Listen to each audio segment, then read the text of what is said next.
ladies and gentlemen of all ages, boys and girls. Thank you for tuning in to yet another episode of Angry Meat Production. We appreciate you coming in and letting us be a part of your lives week in and week out.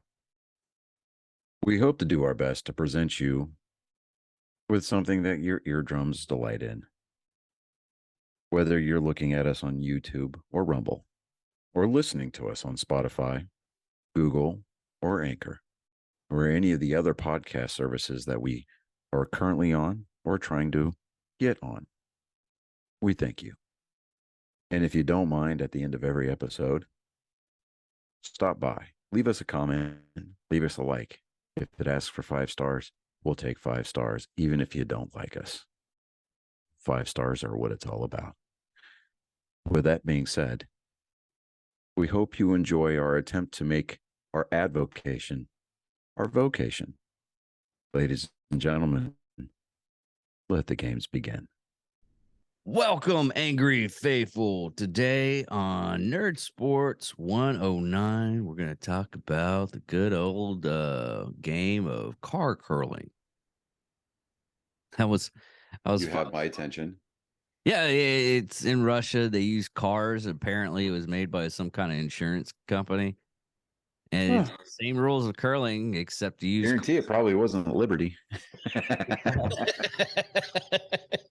Liberty. You know, I mean, you got this damn ostrich out there. Emu.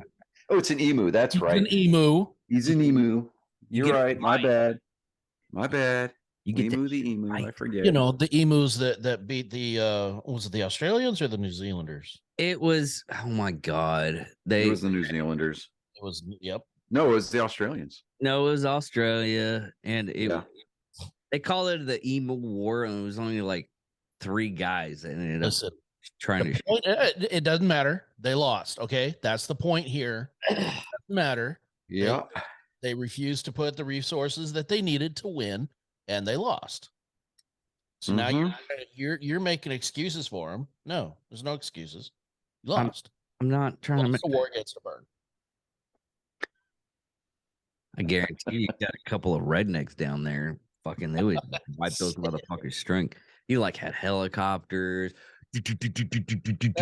No, because just tell them that you can't legally own a gun unless you go through like some kind of crazy vetting process in Australia. True, but I'm saying you remember like, oh, the key to gun safety is to disarm the populace, and then you get everybody down there going, crikey, that's a great idea. And then you see these pictures of steamrollers just destroying rifles and shotguns. I'm just like, what? Yeah, I revisited that recently. But I guarantee you that the Australian mob down there's got every gun under the sun, and it didn't stop them. Yeah. Because laws work, right? Oh, 100%. Oh, yeah. I had a guy that was in this.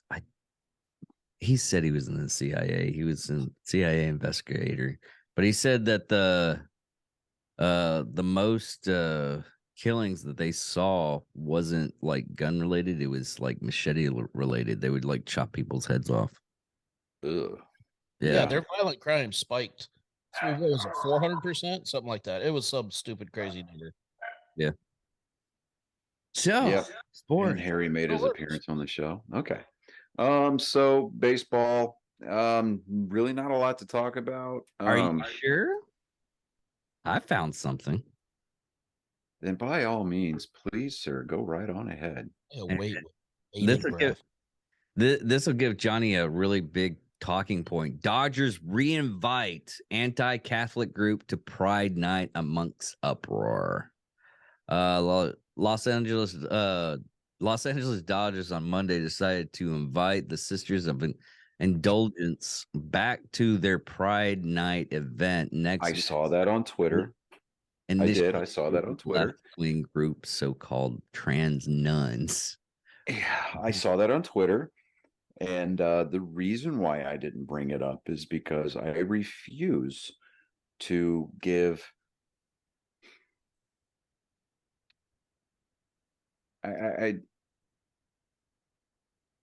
by acknowledging things and acknowledging certain individuals in this world, you kind of give them credence, and there go a little bit of a victory.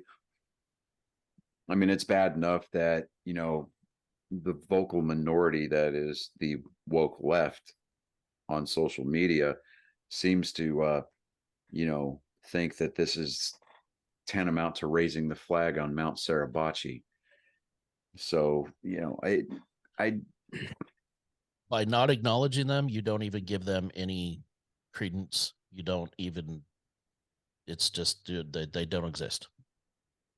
I'm not going to give them any satisfaction by even acknowledging that they are there. yeah, exactly. So, it's Is it small and petty and only give power inside my own mind? Yeah, probably. oh yeah, absolutely. give a I damn? mean, but within the realms of my own domain, I make the rules. And to quote Mel Blanc, it's or Mel Brooks rather, it's good to be king. Yeah. Just kind of saying. Yordan Alvarez from the Houston Astros. He's kind of going off on a little video games, tear. He homers twice last night and hits a grand slam in the what amounts to the 8th straight victory for the Houston Astros here lately. Anytime it seems like anybody going up to Miller Park up in Milwaukee, it's just kind of turned into a home run fest. Kind of have to wonder. So that video was up to date that I sent you. It was like video. It was a clip that every time he hit a home run, they ended up like doing like a hit to like a person or something like that. Mm-hmm. Yeah, I mean, hilarious. Dude, David found it's crazy, man. Topical and on time, and wasn't from like 3 years ago. Yeah, I mean, David sent a relevant sports related. David. Yeah, I know. I was kind of proud, man. But in the essence of not giving certain things acknowledgement or credence. No, we need to give this one credence because it's never happened. I know, but see, here's the thing. Chris, you and I understand what it means to be humble and be humbled, whereas David, anytime you stroke his ego at all, he suffers from premature ejaculation as it is. This is true. I was trying to give him a gold star so that maybe we could have it again. If it could happen again, you know what? Here starts a trend. What? I tell you what, David, you get the Perry the Platypus Cush ball of the show. There you go. Fuck yeah! All right. So he gets a game stick. He's got the game stick. Dude. I mean, he's got the game stick. It's exactly what it is. He's got the game stick. Speaking of, I mean, sticks. Those sticks are where it's at, man. Those sticks are pretty damn good. But finally, I mean, you got to. I mean, the only thing now is that he's got to find somebody with a hot girlfriend and get a squeezy by the dock, right? You got to find somebody else to what they call it. Aqua dump. Yeah, an aqua dump. Yeah, there you go. Gotta have somebody because it's not a squeezy unless you have somebody next to you getting an aqua dump. Yeah, there you are. Take an aqua dump. So there's that too. But yeah. So I was looking at the standings for the American League, and I was like, all right, of course, Boston has lost their last 2, and I'm like, all right, that's, we get Chris Sale back off of Tommy John surgery. We finally get James Paxton after like 2 or 3 years. I mean, we traded for this guy, or did we trade for him? Or we signed him as a free agent. I think we signed him as a free agent, but he was hurt for like the first 2 years that we had him on payroll. So he finally is out there pitching. He gets his first win as a member of the Red Sox the other day. We get the Chris Sale of old come back this year. I mean, because he came back off of Tommy John last year and pitched like 1 1/3 inning before, he got hurt again because he took a line drive off the finger. Right. And so he said during the offseason, he's like, I've got a lot to prove. I've got a lot to make up for because, that it was embarrassing last year. And so far, I mean, he's averaging like 8.6 or almost nine strikeouts per 9 innings. And I mean, he gets a lot of strikeouts, and when he does pitch to contact, I mean, I think he's only given up 2 home runs so far this year, which is actually way better than he did last year. But of course, I mean, with the American League East, I mean, every team is above 500. I mean, even the Toronto Blue Jays, who are sitting at 25 and 23, and far and away. I mean, to put it into perspective, the American League Central Division, the only team above 500 is the Twins, and they're in first place. They're 25 and 23. They have the same record as the Toronto Blue Jays, who are in last place in our division. And then you got Texas, or the American League West. You've got Texas. They're in first place, 29 and 18. Going into tonight, Houston is in second place, a game back. Now, granted, Texas has lost last night, and against a tough Pirates team. Yeah, I mean, dude, tough game again tonight too. Yeah, it is. But I mean, Houston's on this 8-game winning streak, and that's the longest. That's the biggest active winning streak in the American League, and as a matter of fact, it's the longest active winning streak in Major League Baseball right now. So I mean, they're definitely the hot hand. Mm-hmm. Texas has averaged like 6.2 runs per game so far this season. Over the last, for was it the last 10? They're 6-4 over their last 10 games, and so they're averaging like 8.6 runs over the last 10 games. Oh my God! They had some tough teams in between there too. Like they played the Rays, and they played the last. I want to say. So they played the Braves was the last series that they had. Right. And I want to say they had the Rays before that. Yeah. See, actually did well against the Rays, which was surprising. Yeah. See, now, okay. So the only reason why the Rays still have the best record in the world right now at 7-14, and that's 35 and 14. So, and the only reason why they've even got half of that right now is because of the hot start that they had. Where was it like? It was like 12 wins in a row to start the season or something like that. Yeah. 13 wins in a row. And I mean, right now they're only 5-5 over the last 10 games. Yeah, but they have a huge buffer built up. Oh yeah, they do. Probably go maybe 10 or 10, anywhere from 8 to 10 minutes on each side. Okay. My wife is learning the finer arts of grilling on my smoker. So, yeah, we're having fajitas tonight. So, skirt steak and chicken breast out on the grill. Yeah. But so I mean, Tampa Bay, they're going to be relevant for a majority of the season. They're going to hit their summer lull probably just before the All-Star break. And then they might catch fire a little bit just before the trade deadline. I don't really look for them to do a whole lot during the trade deadline just because, because here's what Tampa Bay is notorious for doing.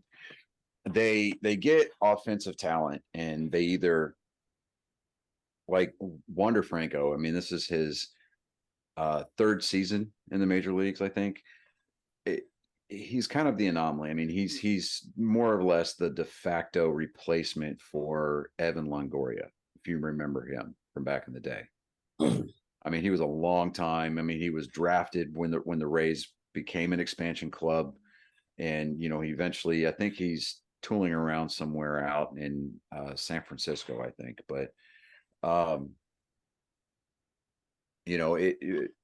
Tampa Bay, somehow or another hacked baseball, and they found out a way to build their pitching prospects. And they build up their farm league team, and they just go, buckaroo banzai on pitching prospects. They build them up the right way. They don't stretch out their arms too terribly much.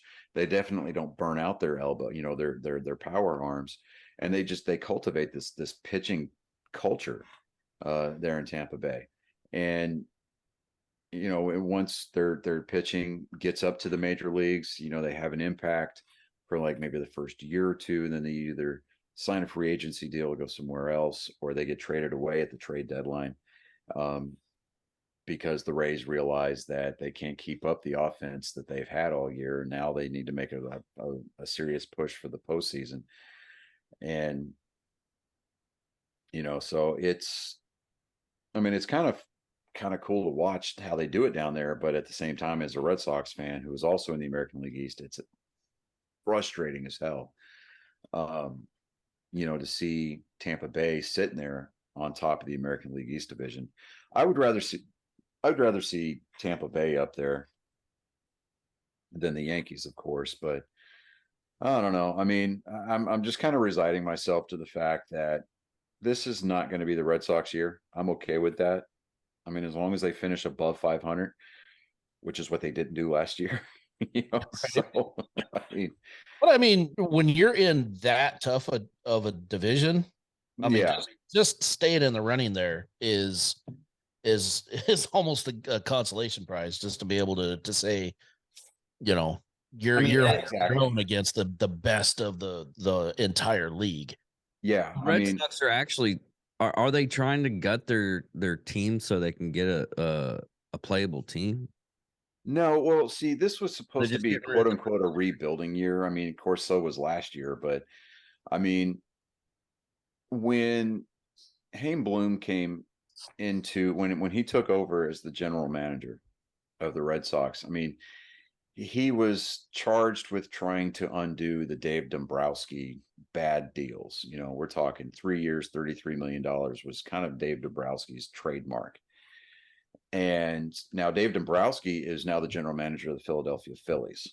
Now, yes, they went to the World Series last year, but the Phillies are currently sitting at 22-25. So that's a 568 record right now. Over their last 10, they're 4-6. So, I mean, Dave Dombrowski, every once in a while, he finds these like, diamonds in the rough kind of a thing. Like he picked up Kyle Schwarber, brought him to Philadelphia, signed him to a pretty decent deal. And I mean, he gave Bryce Harper that hideously large contract. And, it's Dave Dombrowski is an old school baseball guy. He's not afraid to spend the money, but when he starts feeling like that, that the gaze of Sauron, so to speak, from the head office, he likes to go into that default 3-year, $33 million kind of a mode there. And it really doesn't work. I mean, because 3 years, $33 million was, I mean, he picked up, when he was with Boston, he picked up Adrian Gonzalez with that. He picked up, what was his name? I can't even remember his damn name. Last name is Crawford. A horrible, horrible, horrible player. He made the trade for Pablo Sandoval, the panda. That I mean, just good Lord. I mean, the only thing funnier than watching Pablo Sandoval try to cart himself around the base paths was trying to watch pre-Weight Watchers Prince Fielder, run the bases. It was tragic. But with Chaim Bloom in Boston, he goes out and he signs these players, and it's like, okay, he goes out and gets Enrique Hernandez, he gets Alex Verdugo as part of that Mookie Betts deal, that when he traded Mookie Betts to the Dodgers, right? Yeah. And that he gets. Let's see, he was responsible for letting Xander Bogaerts go. And now, granted, when he let Xander Bogaerts go, I mean, it freed up a lot of money, so that way they could go out and get Mashiata. So I'm good with that. When they picked up, I mean, because when Japanese players come over from the Japanese leagues, they have to enter the major leagues a different way. They have to. It's a lottery pool basically, because the teams own the rights to those players in Japan.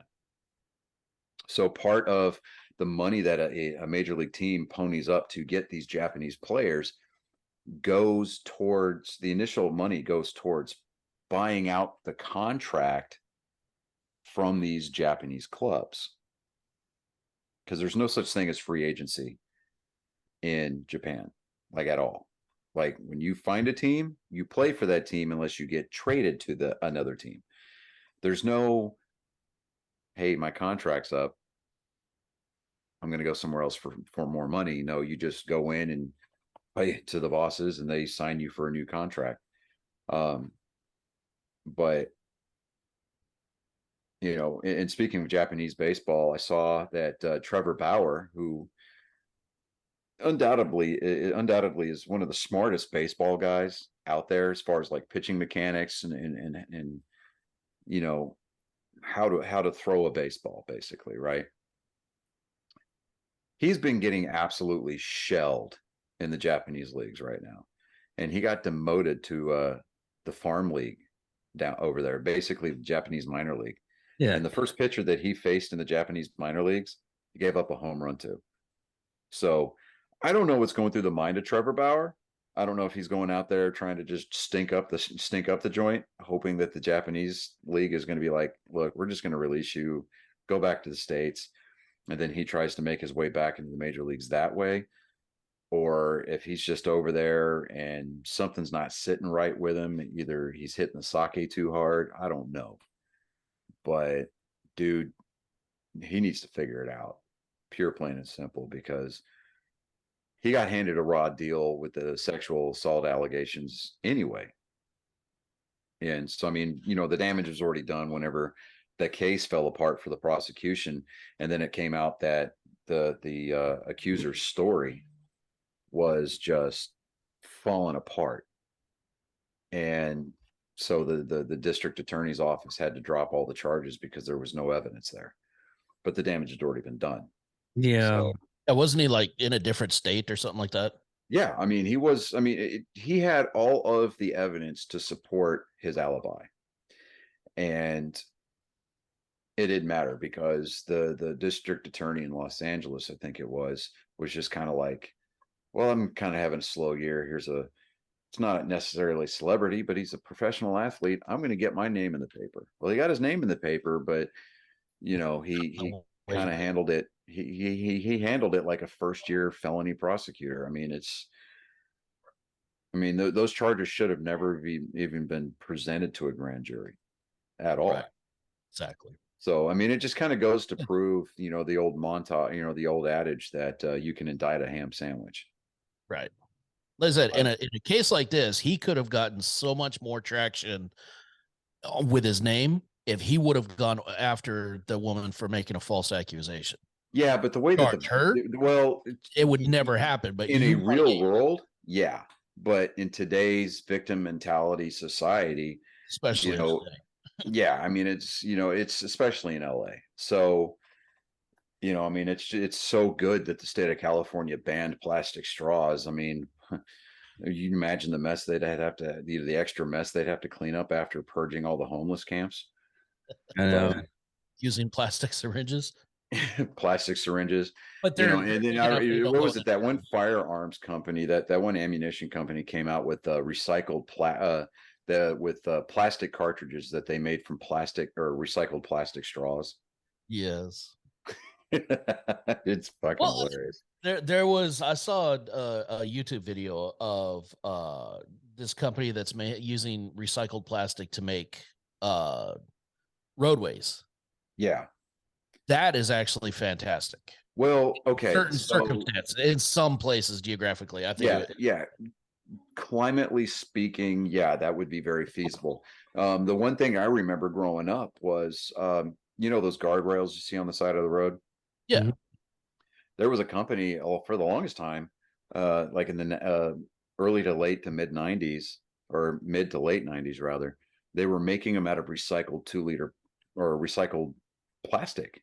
Mhm, mhm. They were not the guardrails themselves, but the posts that were being driven into the ground, Right. Yeah. and they were made out of plastic. And dude, those things were stout. Mhm. And I don't know if that's like a thing that's still going on, or if that company Yeah. kind of just went by the wayside, or what. I don't know. It used to be like playground equipment and stuff like that too. Oh, Yeah, yeah. exactly. So, Whatever it's happened to that stuff like that? Because nowadays they don't do shit for anything. You don't hear anything like they That's what I'm just talking about. Now yeah it's so commonplace that it's not even newsworthy. yeah I yeah. guess. Well, I mean, I still see, well, especially with the guardrails. I mean, you see like the posts now are made out of steel. Mhm. So I'm like, okay, but then now, like especially here in Texas, you got the median divider. It's made out of those cables. Yeah. So I don't know. I mean they even started making plastic clothes. They like recycle. They turn the uh plastic bottles and everything to like clothing wear. Yeah. Yeah. Synthetic So fiber. NFL news: Jets quarterback Aaron Rodgers tweaked his calf, and he sat out today's OTAs. All that. But it's not too serious, but everybody's like, "Oh God." Um, How much did they Guy pay? is already falling. How much did he? How much did they pay for him? Because um, they got him under a garage sale, and he's yeah, I already think they got him on a garage sale because it was part of a trade package. yeah. But let me see here. Um, they said that Roger Goodell said that he expects the sale of the Commanders to be approved by the owners committee. Which, all They're right, great. happy Dan about Snyder's out, so maybe, just maybe, I don't know. Maybe players will start taking, the District of Columbia just a little bit more seriously as a destination to go play. The Broncos released veteran kicker Brandon McManus after 9 seasons. There's really not a lot of football news. I mean, they came up with the schedules last week. Mhm. Um,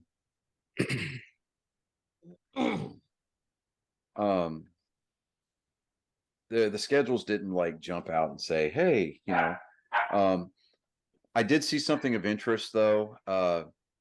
The Texans announced week 2 is going to be their home opener, and just like last season, they're opening up their home slate against the Indianapolis Colts. So I'm tempted to try to get tickets to that game to see if we can get a tie part due. Mm. But yeah, I mean, with Dude, the I newest, latest, and greatest in quarterbacks, CJ I Stroud. I mean, that's just so bad. I'm not sold on the whole CJ Stroud era. I'm really not. I'm just not. I'm I don't know. I mean, I want the Texans to do good just because I'm tired of seeing people from the area down here just kind of, walking around like somebody beat their dog while they were pissing in a bowl of Wheaties and cucking them at the same Just time. because they look, I anytime someone suggests they have a football team, they look up like, do we? Oh, you want to talk about a Talk slap in about the arena? face? All right. So when the Houston Oilers left Texas and they went to Tennessee, they retained all of the rights to the name Houston Oilers and all of the images associated with that, right? Really? I didn't know that. Yeah. So this year, the Titans announced that they are going to wear a throwback uniform, and it is the Houston Oiler uniform, right? With the old Eric on the side of the helmet, everything, powder blue pants, the whole 9 yards, right? Mm-hmm. How is that gonna work? And they announced that they are most likely going to wear the throwback uniform when they play the Oh, Texans. no. Oh, that's a slap in the face. That was Right? That is some deliberate. lowbrow shit right there. I'm just That like, is I that's mean, awful. Oh ooh. my I mean, I loved the Houston Oilers when they were in Texas, and then the the Oilers moved to Tennessee while I was stationed at Fort Campbell. So I got to go to a few Titans games. And so I was like, all right, cool. But dude, to me, because you remember Bud Adams, he used to be the owner of the Titans. I don't know. I think his family still owns it or something, but man, that's some Bush League crap, like, right there, dude. I'm just like, dude, no, come on, have a little bit of class, So, part of me kind of wants the Texans to just absolutely demolish the Titans on that, on that particular weekend. I really do. That would be kind of funny if they actually do that. Yeah, especially, knocking the doo-doo out of them.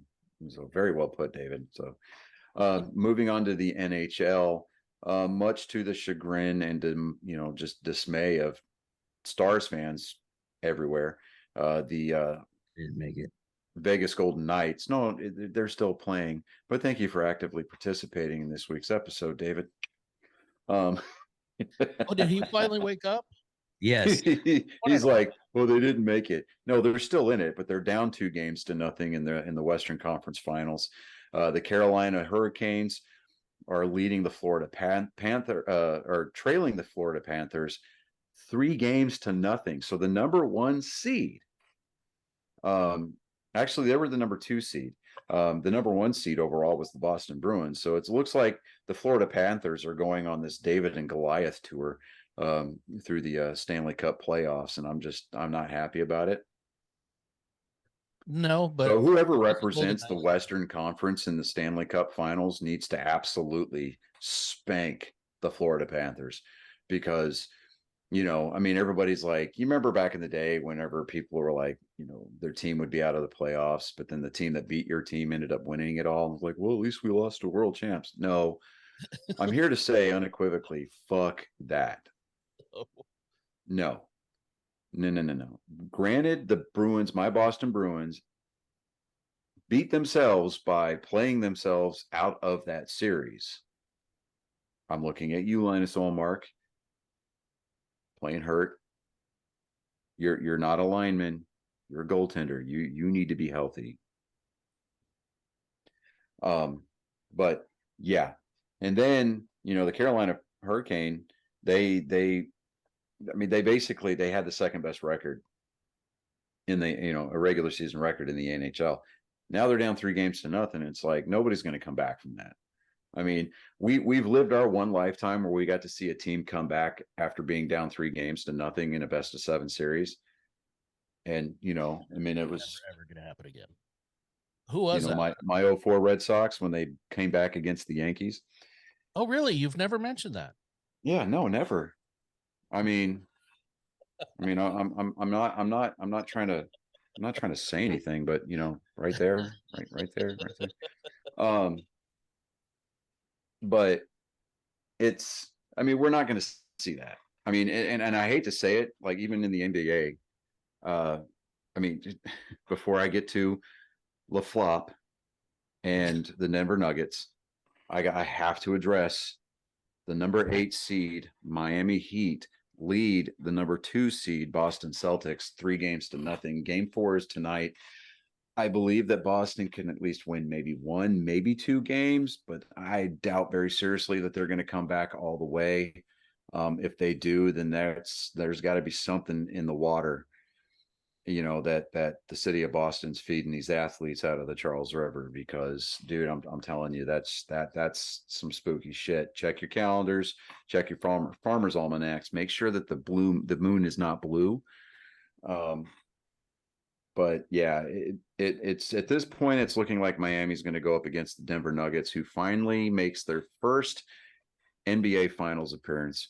And they did it by way of sweeping the Los Angeles Floppers Lakers and LaFrop Brown. James, I'm sorry, I can't talk straight because this guy, we're not a flopping team, dude. That's all you did. Yeah, I get that you have to bring to the fact that, to the referee's attention that you caught a hand in the face, but how does a hand across the tip of your nose cause your body to splay out backwards over the course of 15 to 20 feet? It was a powerful swipe. No, Yeah. I'm just telling you, man. I mean, It's like a Homelander level swipe. Well, they even the freaking news on this is like, if it was a Homelander swipe, then you would have seen the guy that did the swipe drop trowel and start whacking it because he can do anything he wants. It's true. Let's light this. well, even on the news, they're saying it's like LeBron James questions Los Angeles Lakers' future after NBA Western Conference Yes, he's threatening retirement, and everybody's like, "Oh, threat. the king Like, can't retire." And then he comes out with his "I'm the best and I know it" statement of "I'm probably better than 90 to 95% of the NBA even after retirement." It's like, dude, get off your high horse. Maybe check the numbers. Yes, you've got the career points title. You got what is the career rebounds? I think it is. You definitely got the most flagrant fouls called against title. well, it's also the fact it's like they had that one show and Shaq was on there, and Shaq was like, Yeah, I mean, Shaq, dude. like, I mean, Kobe, for all and of the other guy for was all like, of Shaquille O'Neal's, Kobe's dick, and Shaq was just like, what about Jordan? yeah, dude. I mean, now to be fair, okay, if we're going to have a conversation of the greatest of all time, I mean, if we're going to have a legitimate GOAT conversation as it relates to the NBA, okay, I mean, you can talk about generationally. You've got Magic Johnson versus Larry Bird, and then eventually you're going to have Jordan versus Magic. But I mean, Jordan in the playoffs, where let's be completely honest, it matters, has the best numbers career wise. I mean, he's 6-0 in the finals. Every time that he led a team to the finals, they won the finals. He closed the deal. And he didn't have these super teams, these big power threes around him. He didn't build these teams. He made the people around him better because after Jordan retired, you didn't hear anything about Scottie Pippen. You didn't hear anything about Dennis Rodman outside of Dennis Rodman marrying himself and then marrying Carmen Electra and then filling out Carmen Electra like she's a job application. Then the men making friends with Kim Jong Un. It's he made the people around him better. Just kind of like Tom Brady did with his receiver core when he was playing in playing in the NFL. You had people like Wes Welker, who virtually was an absolute nobody, second string at best in a competitive market. He comes to New England and he becomes the number 2 target for Tom Brady, and he's setting all kinds of numbers. Yeah. Gets traded. Actually, he signed a free agency deal. He goes to play with Peyton Manning in Denver, and drops off the face of the earth. So,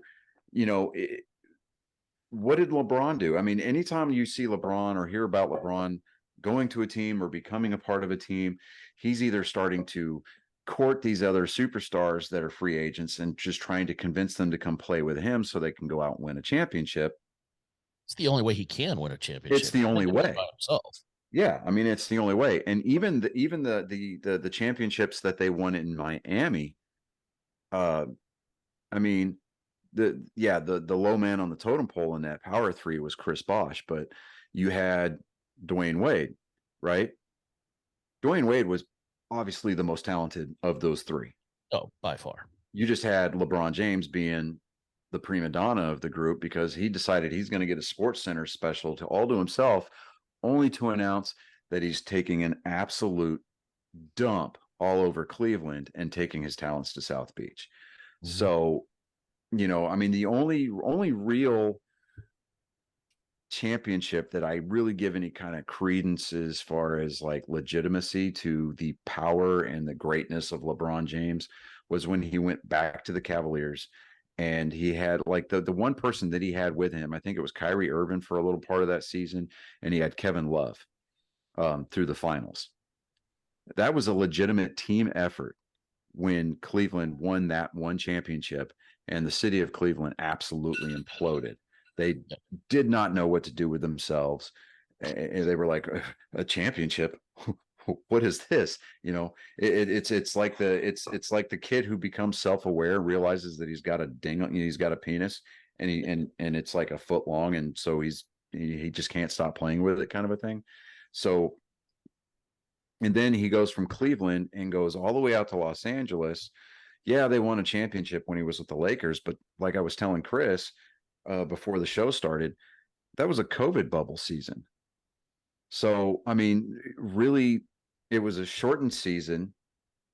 I mean, it's just like with the Dodgers winning the World Series in 2020 against the Rays.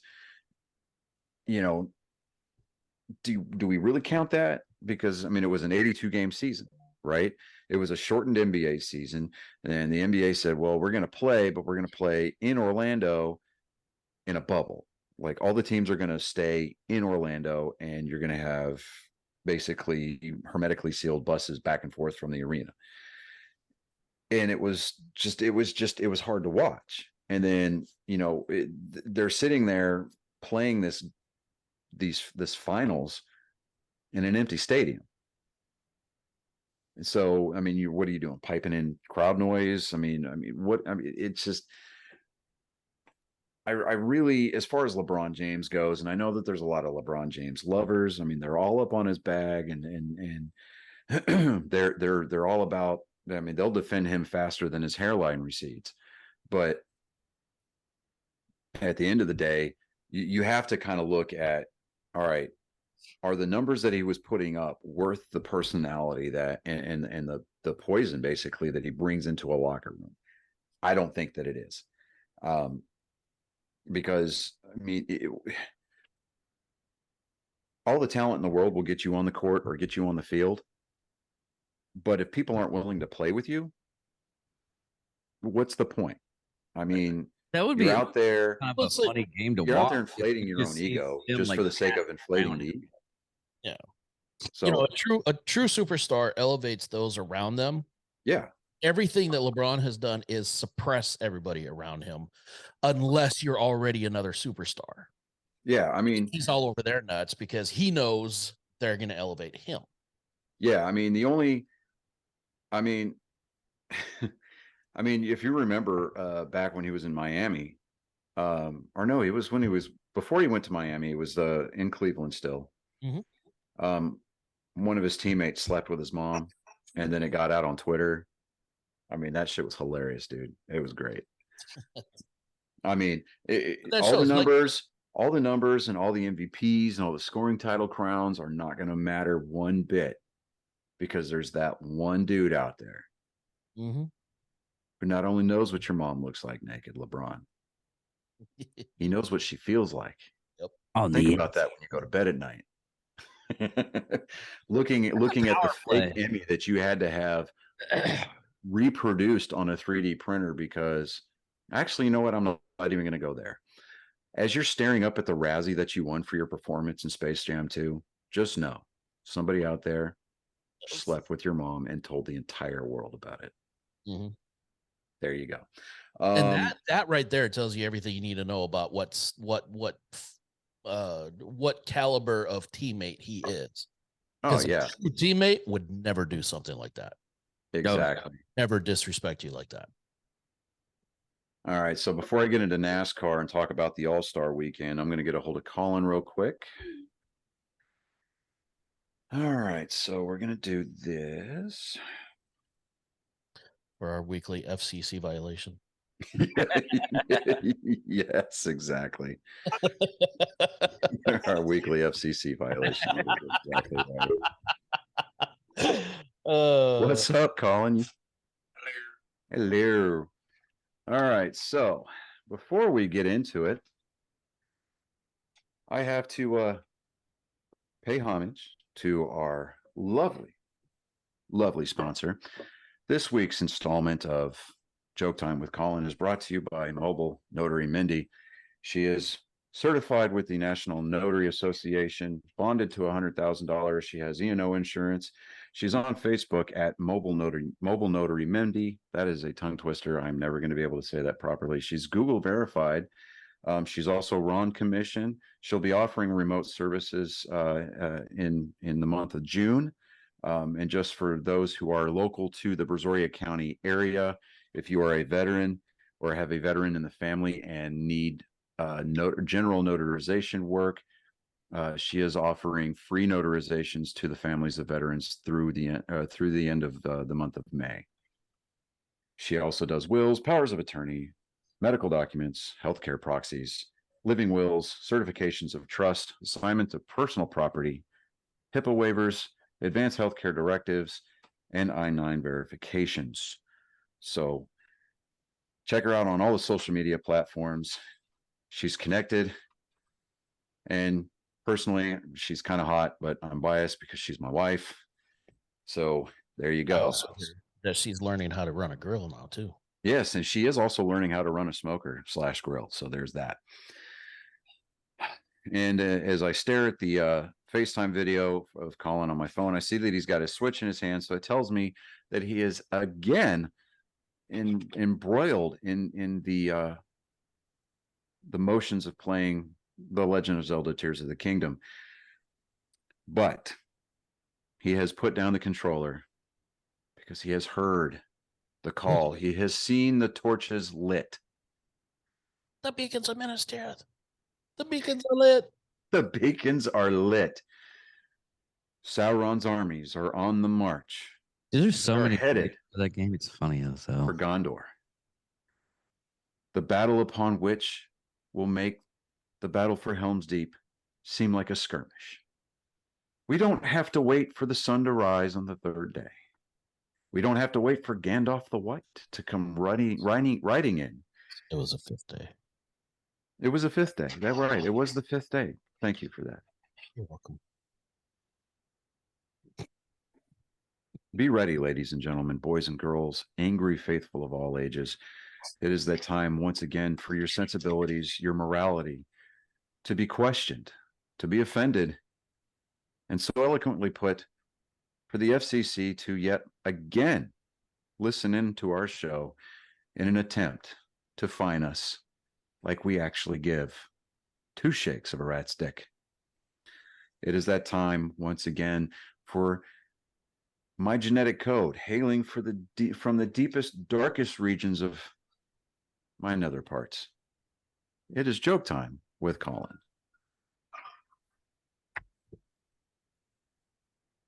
There's a pedophile's favorite part of Halloween. Oh God. Free shipping. Oh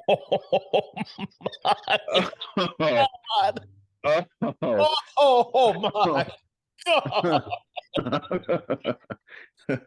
Oh wow. Magic. Oh. Mm. This thing is a movie. Yeah. Killing cancer patients. It's called Finding Chemo. Oh.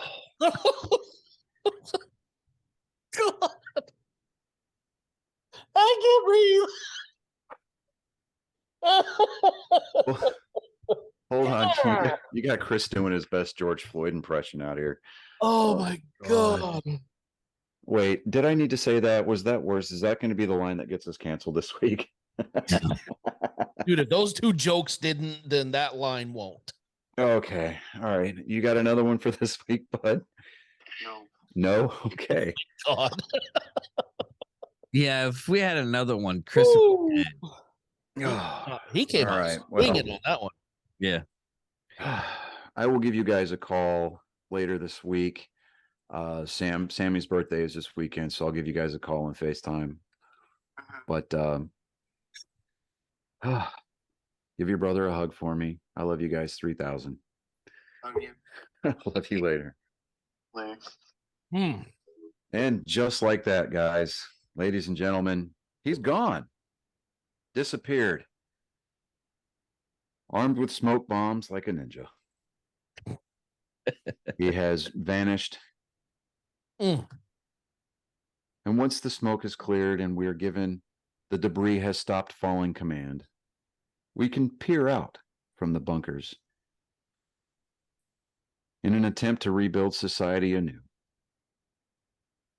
But the question remains, whose image do we rebuild it in? But that is a question left best answered for yet another time. Because you have been left empty inside, yet fulfilled, because you have been blessed. Your ear holes and your eye holes have been assaulted and been given reprieve. For you have experienced yet another episode of Joke Time with Colin.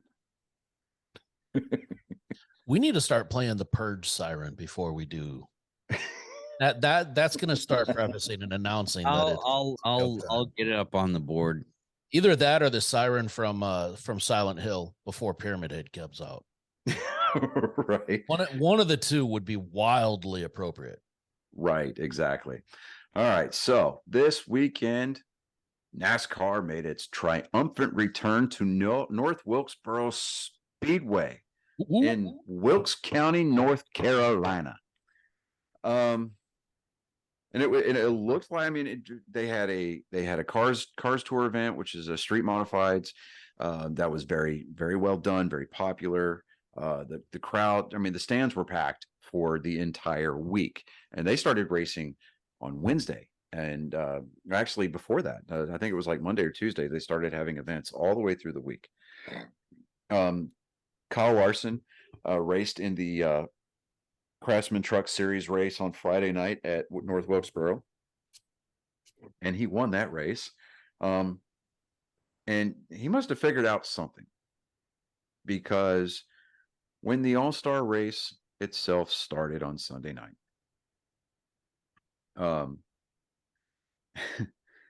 he started, I'm trying to see where he started. He started ways back, because I don't think that they qualified very well for the race, but I mean, nonetheless. So Kyle Larson has won previous races, the All-Star races at Charlotte and Texas, and is the only driver to win the $1 million prize at 3 different venues. So he's tied with Dale Earnhardt and Jeff Gordon for second most victories in the exhibition event, and he's one behind Jimmy Johnson for 4 All-Star race victories. I'll be out there in just a few.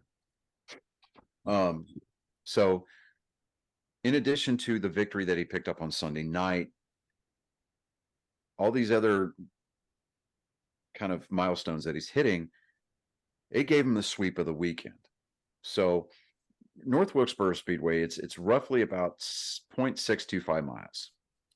It goes uphill at a turn 2, going into turns 3 and 4, and you're driving downhill coming into turn 1.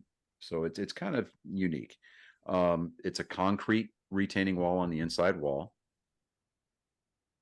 And it's, I mean, you spend more time turning the wheel than you are holding the wheel straight. Pure, plain and simple. The track is very aged. You get to the bottom, you stay on the bottom, and unless your car is just absolute Superman, you're not going to make any passes on the outside. Now, so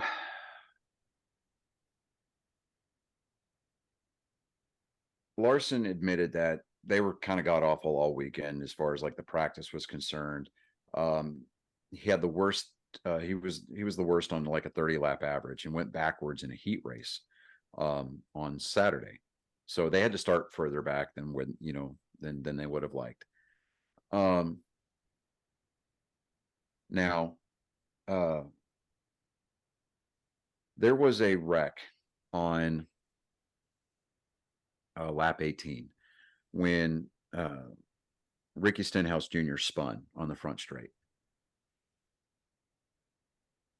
The tires had only had 18 laps on them.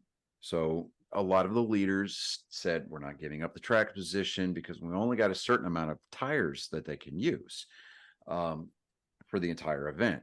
So you had 2 sets of tires that you could have used in pit stops for the first 100 laps, and then you only had 1 set of tires for the second 100, right? That's just the way that NASCAR set those rules out. Well, brand new tires, we'll say sticker tires, okay? So when the caution came out, and Kyle Larson and a couple of other cars, to include Kyle Busch and Kevin Harvick, I believe, came in, and they pitted on lap 18. They got a splash of fuel to top the tank off, and they got 4 brand new Goodyear Racing Eagles. Kyle Larson was then busted for speeding on pit road, so he had to go to the end of the tail end of the lead, of the field on the restart. Now, Kyle Larson drove through the field like he was driving through the field in a video game on easy mode. Like he was just making passes left and right. He passed the entire, all 23 other drivers in that field. He passed them. Pure, plain and simple. I mean, cars that they were like, yeah, I'm reeling the leader in, who at the time was Daniel Suarez, who drives the number 99 car for Trackhouse Racing. Up to that point, Daniel Suarez had led all 55 laps up to that point when Kyle Larson eventually ran him down. He passed him. And Kyle Larson not only led the rest of the way, but we're not talking about straightaways. Distance that Kyle Larson had on second place Bubba Wallace. We're talking Bubba Wallace would come out of turn 2, and Kyle Larson's coming out of turn 4, about to cross the start-finish line. So we're talking a half a lap. I think at one point Kyle Larson had up to a 7-second lead over second place. And it was funny because I had to listen to the radio broadcast on Sirius because we were on the road coming back from Wichita Falls after dropping my kids off. But listening to the announcers, Rusty Wallace, he's a NASCAR Hall of Famer, Winston Cup champion. He was in the booth. And then, of course, you got your announcers in the turns, like Dave Moody's always in turn 1. But they were like, on this, what kind of plan do the other crew chiefs all up and down pit road have to try to figure out the Kyle Larson mystery here? And they couldn't come up with one that involved clean driving. So they were praying for a caution, and then on the restart, you just rattle his molars by giving him a shot in the bumper and making him think about it before, on the restart, kind of a thing. And that's the only way that you were going to get past him. So after the competition caution at lap 100, on the restart, there was on lap 111, Larson he took off on the restart, checked out, and he was gone. By the time the checkered flag fell, Larson had a 4.537 second lead over second place when he crossed the start-finish line. To say that was a dominant performance by Kyle Larson is understating it vastly. The last time I remember a car being that dominant at the All-Star event was when Jeff Gordon ran the T-Rex car. They called it the T-Rex car. It was a red number 24 car that had the Jurassic Park promotional graphics on it. Now, of course, Jeff Gordon and his crew chief, Ray Evernham, at the time, were told by NASCAR to never bring that car back to a track again. And while the car was not illegal at the time, after NASCAR got done looking at it, they went and changed the rules and made the car illegal, so that way it couldn't come back and, come back to the track ever again. But I think, and when Kyle Larson loves doing the celebratory burnouts, he did a 1-lap burnout. Like, he started to do a burnout and didn't finish until he made one complete lap around the track. I mean, he just burning them tires down. So, but I think in addition to just being able to see Kyle Larson just kind of put on this show, the series hadn't been back to that track since '96 when they last won. So the last time that a Cup driver won a race at North Wilkesboro, it was Jeff Gordon racing the number 24 DuPont Chevrolet for Hendrick Motorsports. Hendrick Motorsports won the first race back there. I think the big thing as far as the takeaway from the All-Star weekend was the fact that we brought this track back to life. NASCAR gave this track a chance, and it proved beyond the shadow of a doubt that it was capable of hosting a Cup event. I saw on the North Wilkesboro's Twitter page and Facebook page that it only took them an hour and a half to clear out the traffic after the All-Star event on Sunday. Wow. Yeah.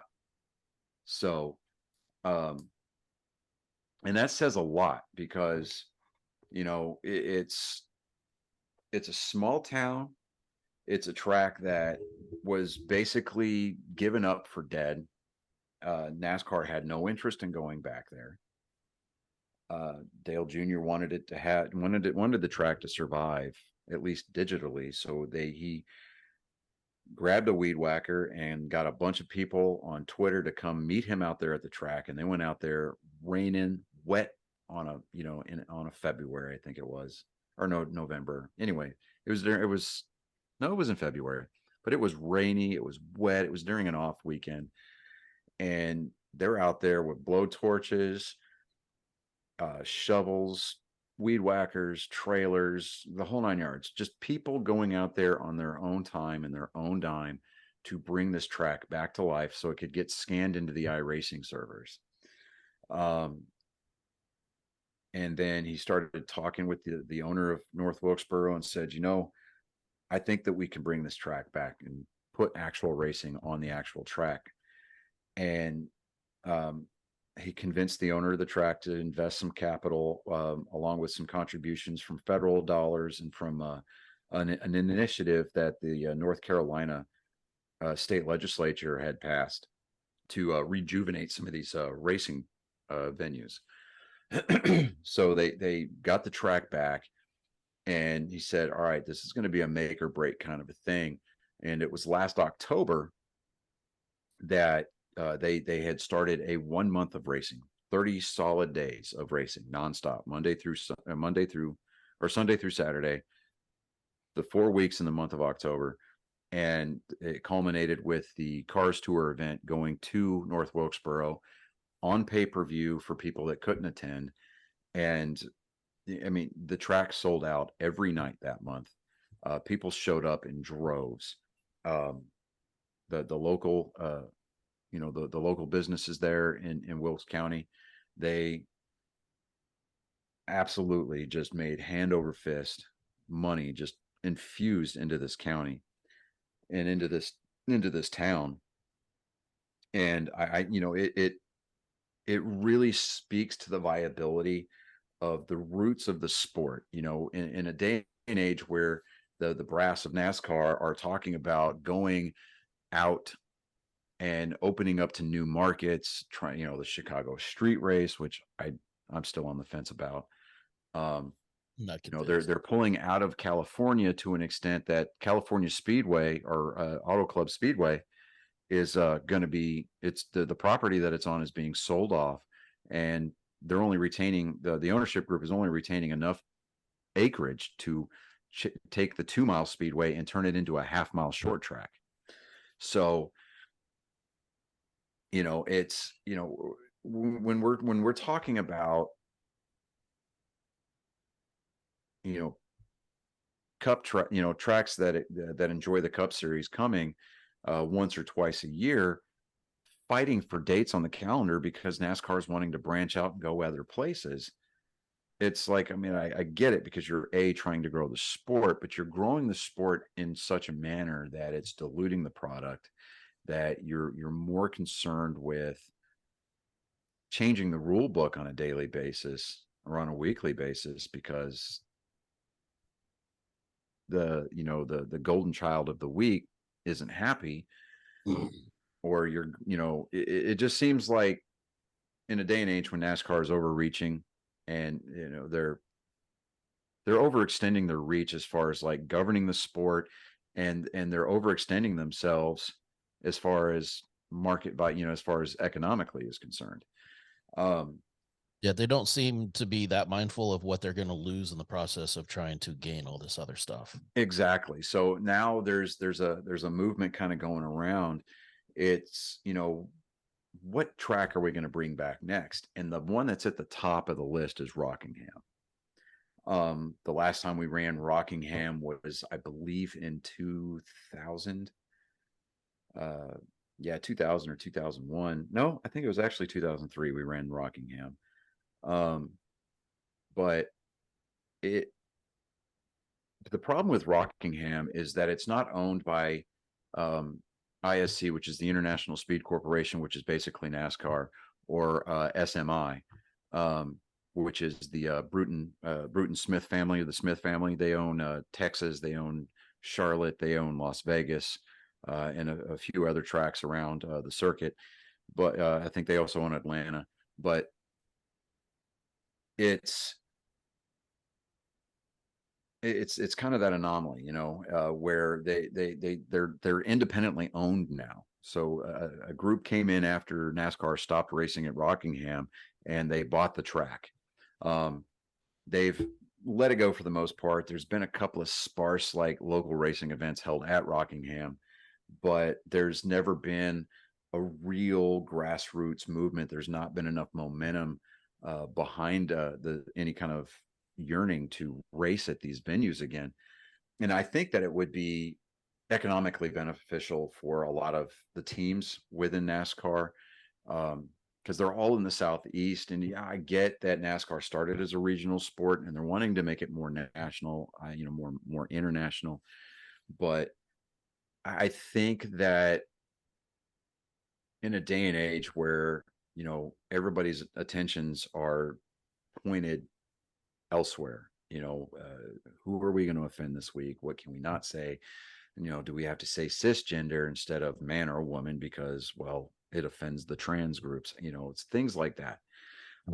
When we're worried about the price of gas, and truck drivers and shipping companies, trucking companies in general, are having to worry about the price of fuel, and it's causing everybody's, services to go up. Prices at the pump are going up. Prices at the grocery stores are going up.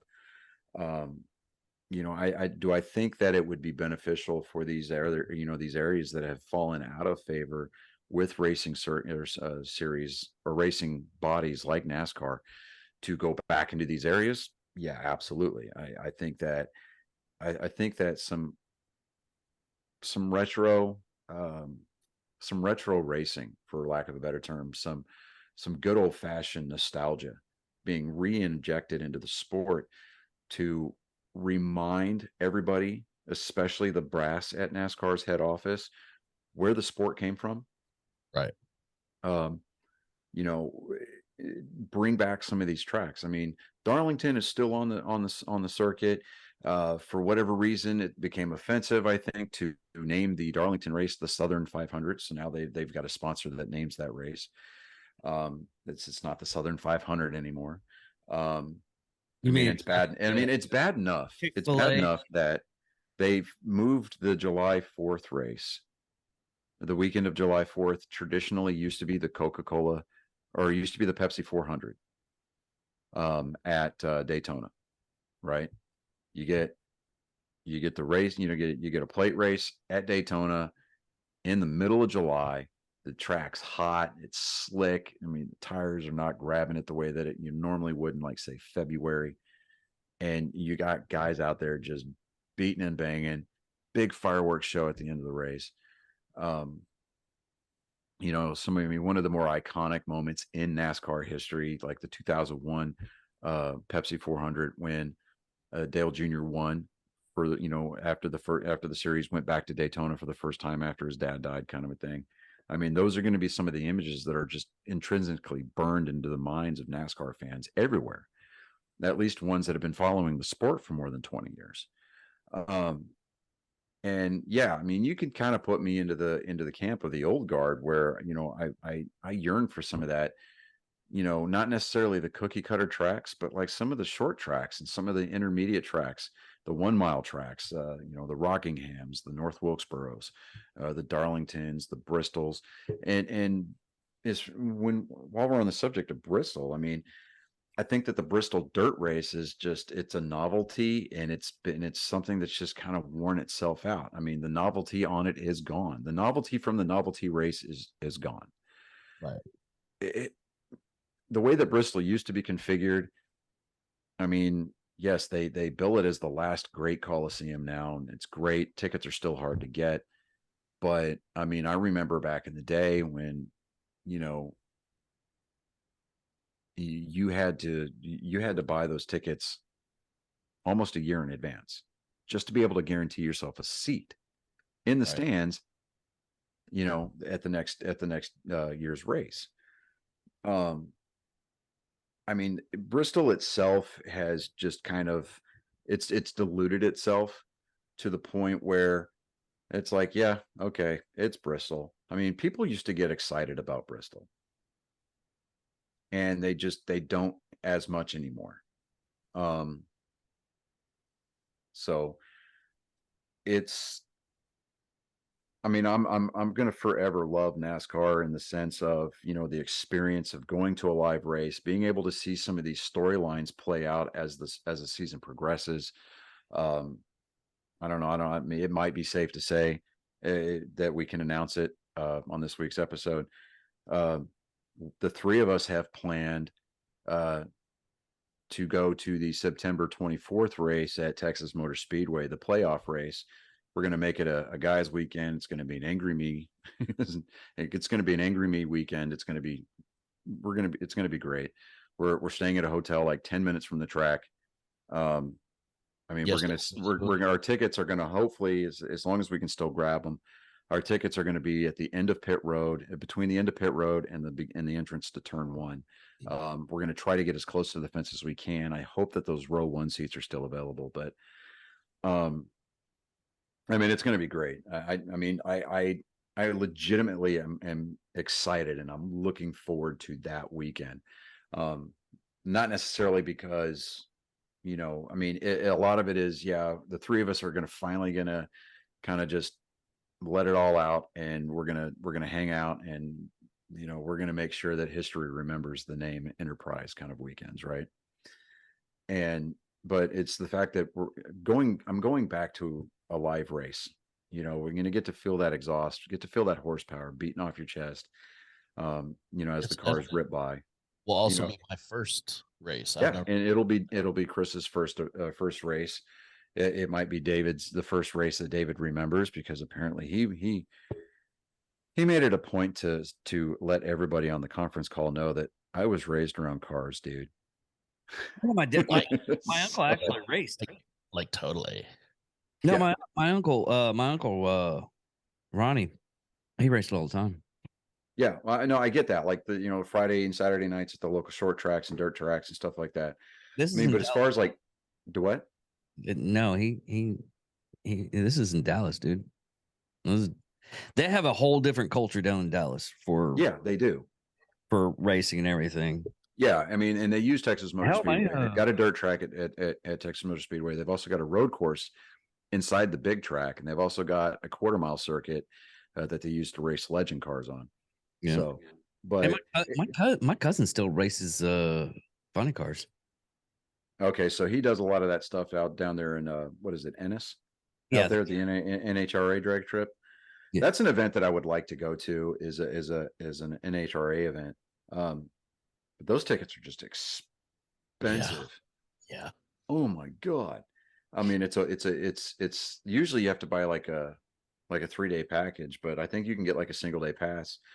But I mean, when those drivers get in the throttle, when that green light drops, that is an explosion, dude.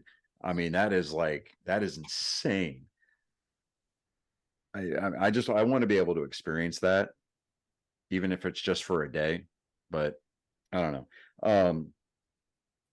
But yeah, I would love to see NASCAR get back to its roots a little bit. As far as the puzzle of what to do with these cars that they've got out now, I'm not smart enough to answer that question. I mean, we could take away downforce, fine. We can, you know, not restrict the airflow on these plate tracks so much. We can let them run a little bit more wide open, that make it to where the drivers have to drive the cars. We want drivers, not steering wheel holders.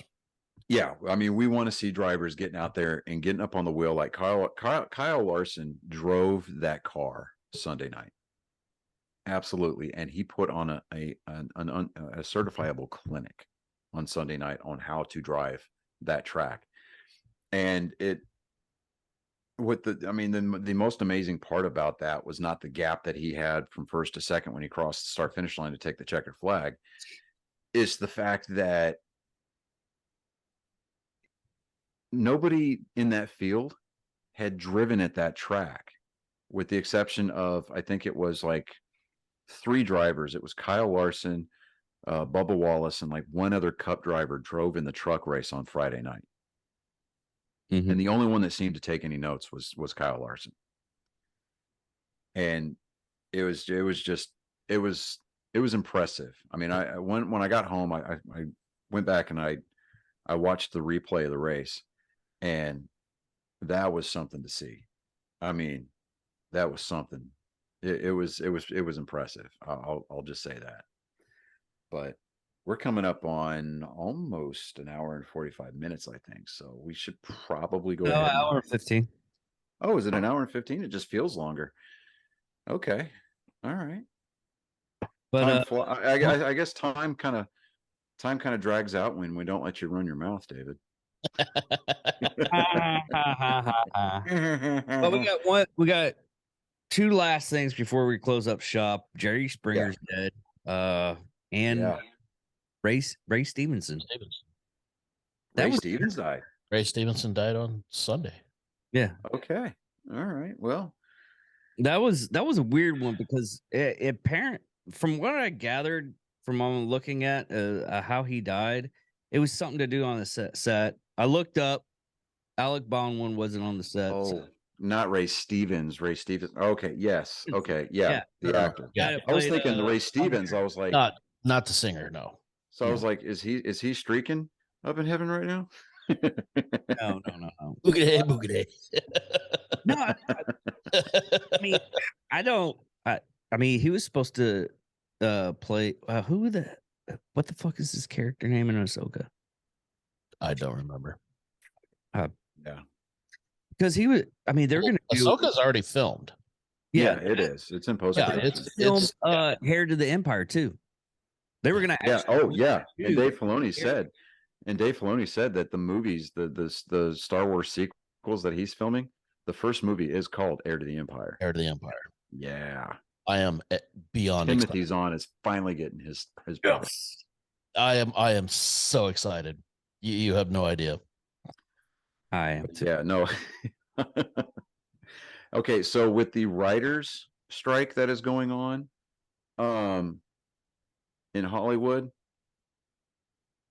for those of us who care, don't let the momentum or the swell of support for a potential Star Trek Legacy series die out with this strike.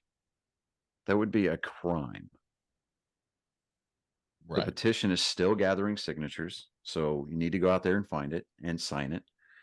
You need to stay actively vocal on Twitter, because if we don't get a Star Trek Legacy series,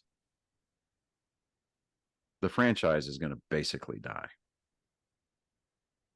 What would the Star Trek Legacy series entail? It would follow Captain Seven, Raffi as first officer, and Jack Crusher as the consultant to the captain. It would be Would pick up it would exactly be on the where Enterprise Chrome G. left off.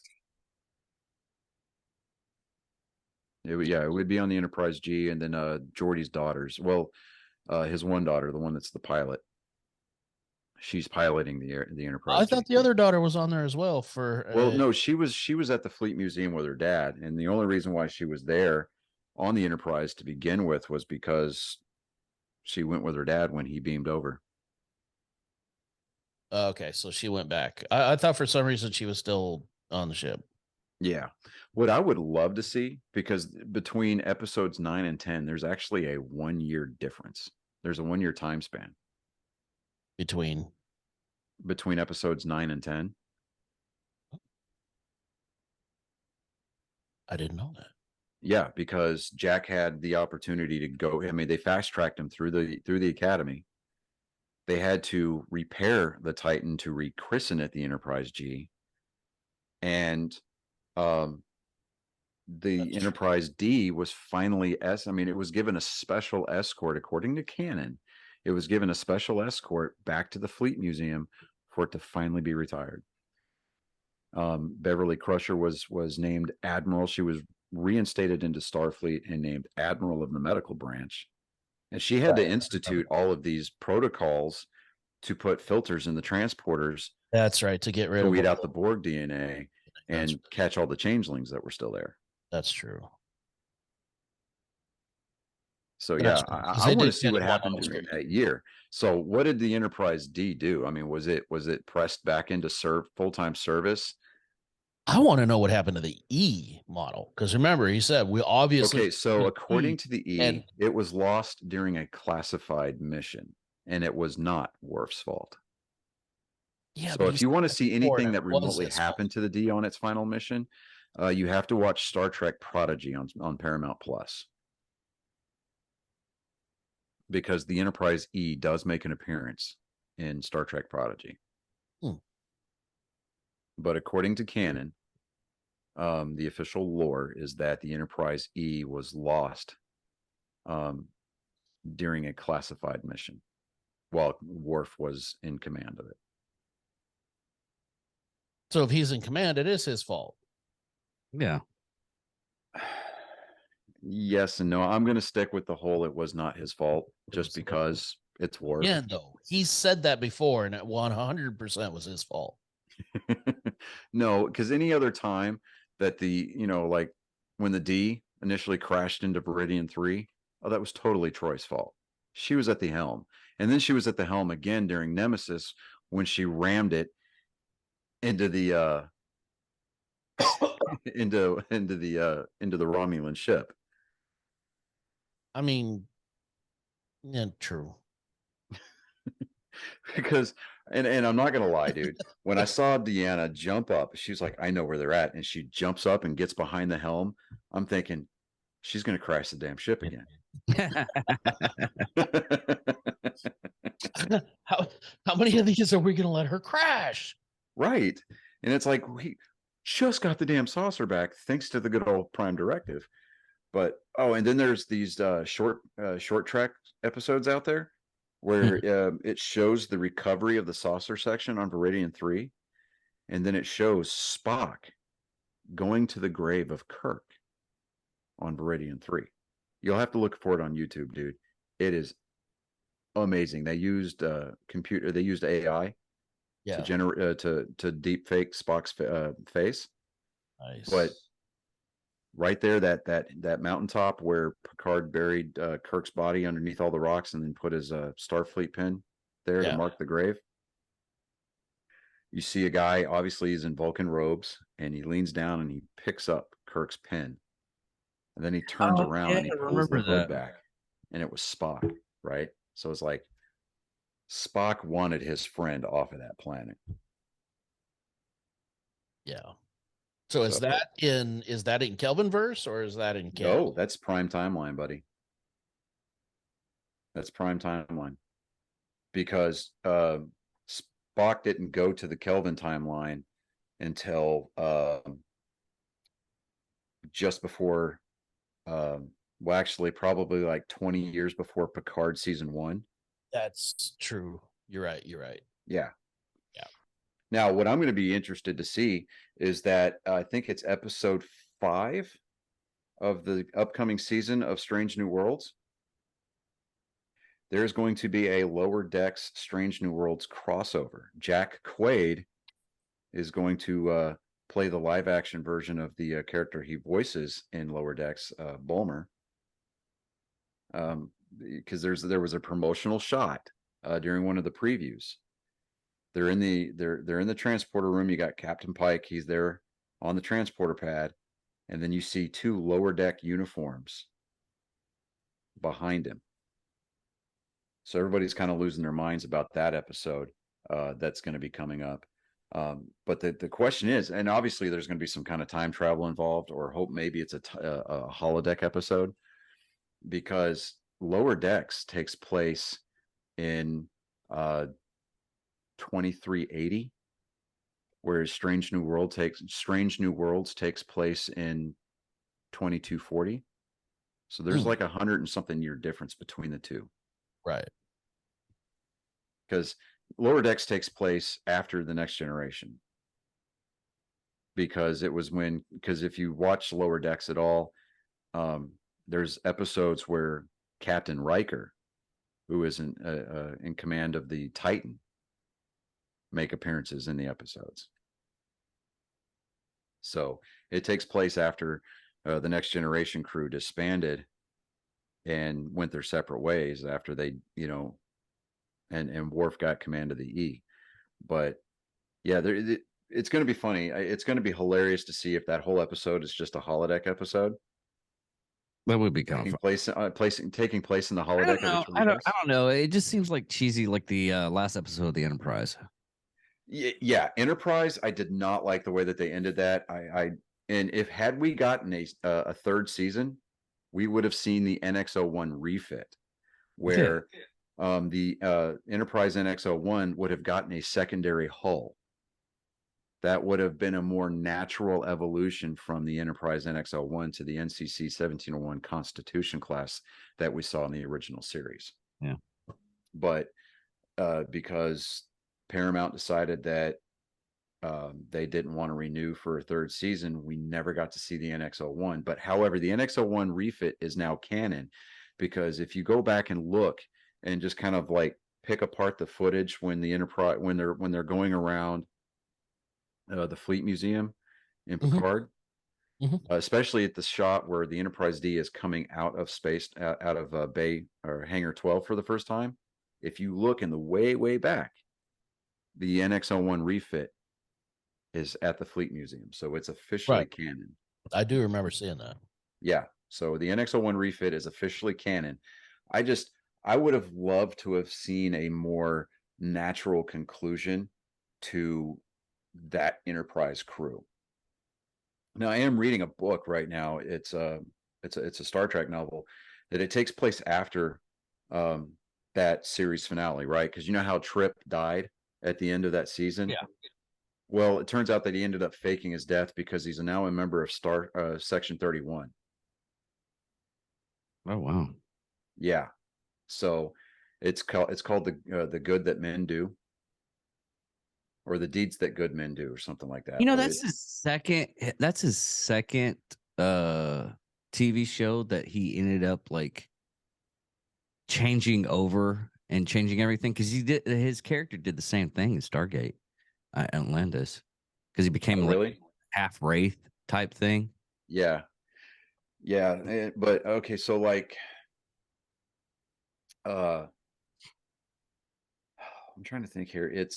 Have you watched Lower Decks at all? Not really. It's worth it.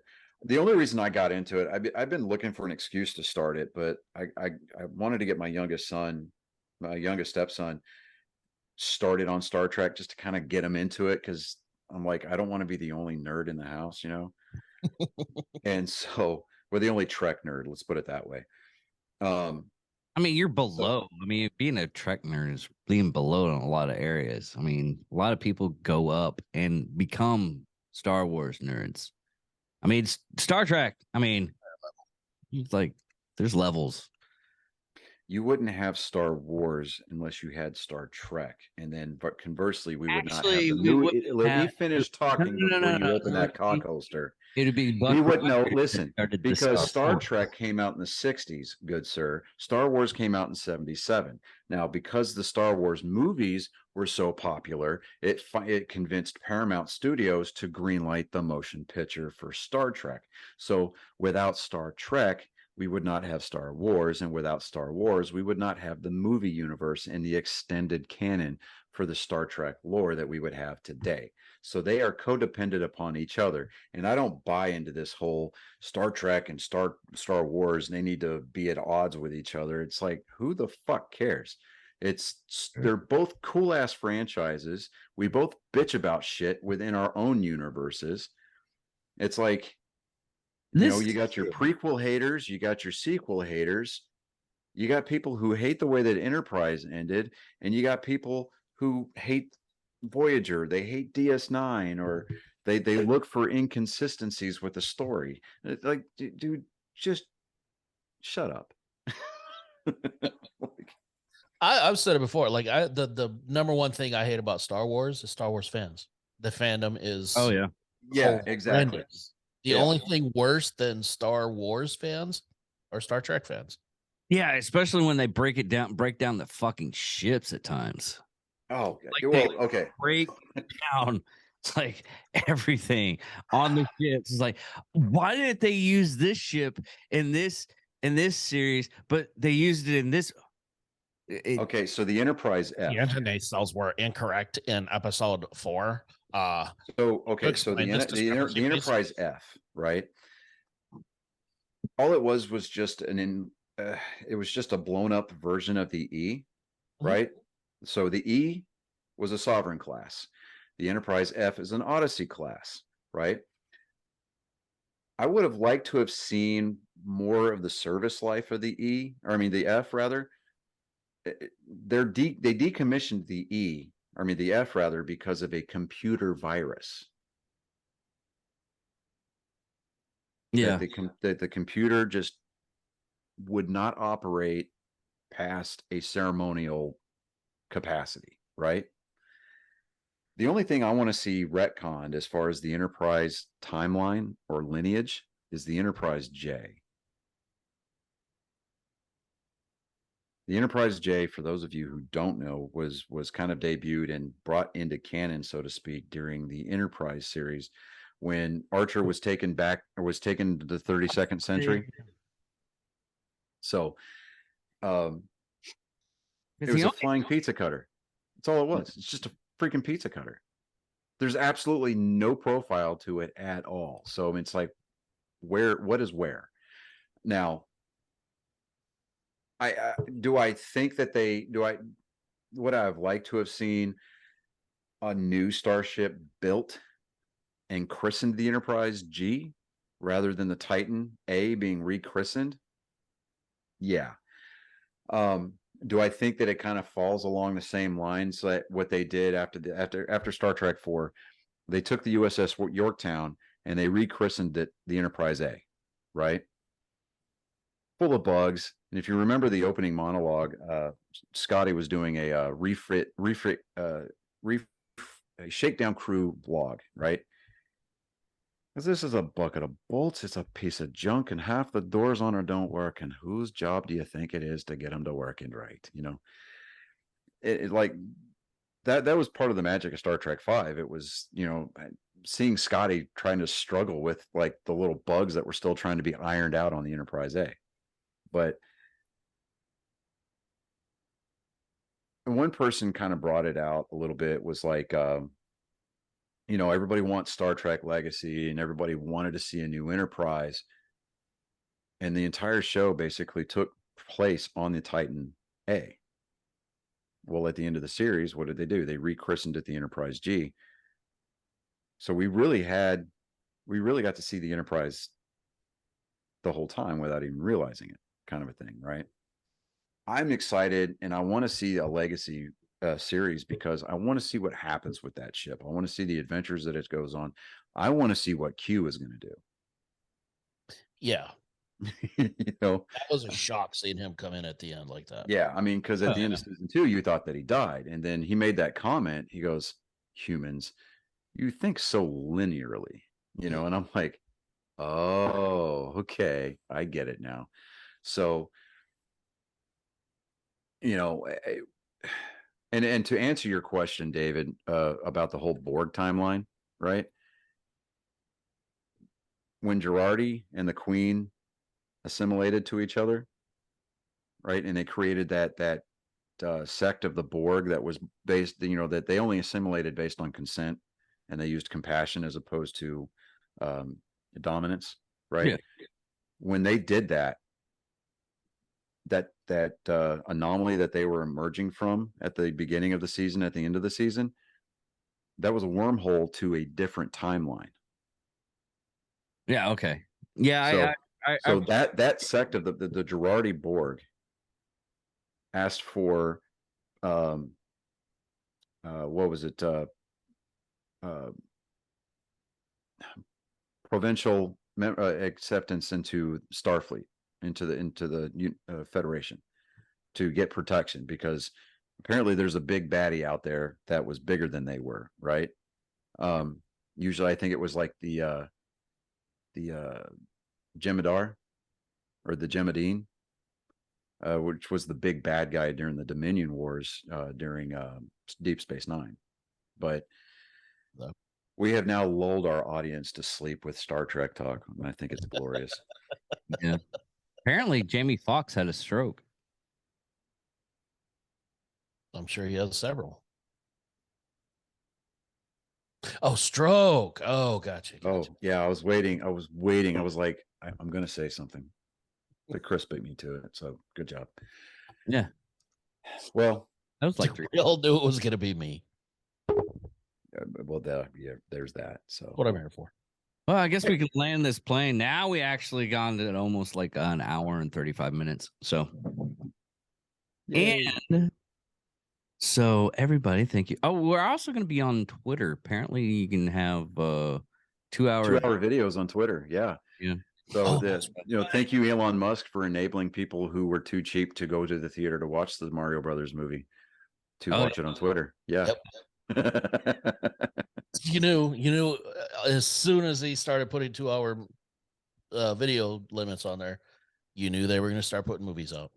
Oh, yeah. Yeah. So it's going to be funny to see where Twitter goes over the next year or two. especially since they got a new CEO that's, oh my God. Yeah. I mean, she's conservative. It's amazing. Mm-hmm. So, anyways, everybody, thank you all for listening. Thank you all for watching. And I'm David Dickerman. I'm Johnny Skelton. And I am Chris Cheka. Thank you for watching Nerd Sports. Listening. Episode 108? 107. 109. 109. Oh, wow. God, Nice. where have I been? Yeah. Rip Van Winkle over here. All right. Thank Later, you. everybody. Deuces.